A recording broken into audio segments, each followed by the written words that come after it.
ARSS special operations force ASOF এবং সন্ত্রাসী Rakhine insurgent group এ এর মধ্যে উত্তর মংডু এবং বুথিদাং টাউনশিপে 3টি তীব্র সংঘর্ষ।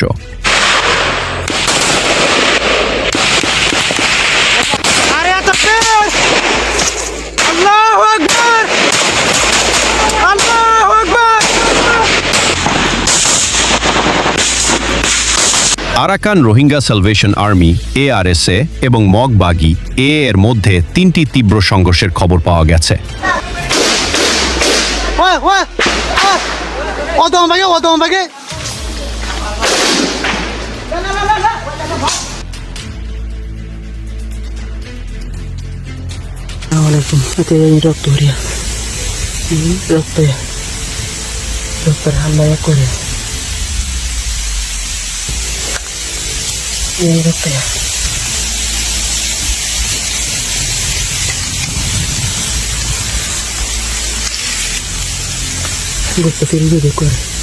যা মিয়ানমারের আরাকান রাজ্যের বুথিদাং টাউনশিপের গোপী গ্রামের উপত্যকায় তীব্র আকার ধারণ করে। ARSA সূত্র অনুযায়ী এই সংঘর্ষগুলো 22 মার্চ থেকে 24 মার্চ 2026 পর্যন্ত টানা 3 দিন ধরে চলেছে।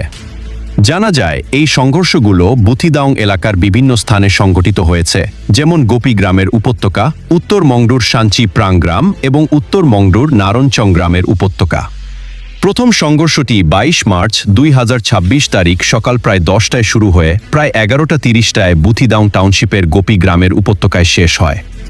ARSA special operations force ASOF এবং আরাকান আর্মি এর যোদ্ধাদের মধ্যে তীব্র গোলাগুলি হয়। প্রতিবেদন অনুযায়ী এই সংঘর্ষটি প্রায় 2 ঘন্টা স্থায়ী ছিল। ARSA সূত্র দাবি করেছে যে উত্তর মংডুর গফরডালা এলাকায় সংঘটিত এই লড়াইয়ে 10 জন সদস্য নিহত এবং 5 জন গুরুতর আহত হয়েছে।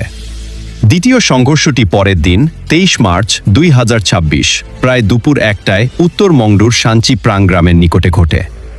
এই আক্রমণে ARSA যোদ্ধারা AK-47, M16, G3, RPG-7, sniper এবং হ্যান্ড মাইন সহ বিভিন্ন অস্ত্র ব্যবহার করে এর 2টি চৌকিকে লক্ষ্যবস্তু করে। সংঘর্ষটি প্রায় রাত 2:45 মিনিট পর্যন্ত চলতে থাকে। এই লড়াইয়ে প্রথম চৌকিতে 8 জন যোদ্ধা এবং দ্বিতীয় চৌকিতে 6 জন যোদ্ধা নিহত হয়। এছাড়াও ARSA আক্রমণের মুখে পড়ে এর 16 জন যোদ্ধা পালিয়ে। এছাড়াও 24 মার্চ 2026 তারিখে বিকল আনুমানিক 4:10 মিনিটে আবারও একটি সংঘর্ষ ঘটে উত্তর মংডুর ngaর ইয়ান্ত চাং গ্রামে। একই সূত্র অনুযায়ী এই সংঘর্ষটি প্রায় 45 মিনিটের মধ্যে শেষ হয়। আরশা দাবি করেছে যে এই যুদ্ধে 6 জন যোদ্ধা নিহত এবং 4 জন আহত হয়েছে। এছাড়াও জানানো হয়েছে যে এই সকল যুদ্ধে আরশার কোনো সদস্য নিহত বা আহত হয়নি এবং তারা অন্তত কিছুটা সফলতা অর্জন করতে সক্ষম হয়েছে।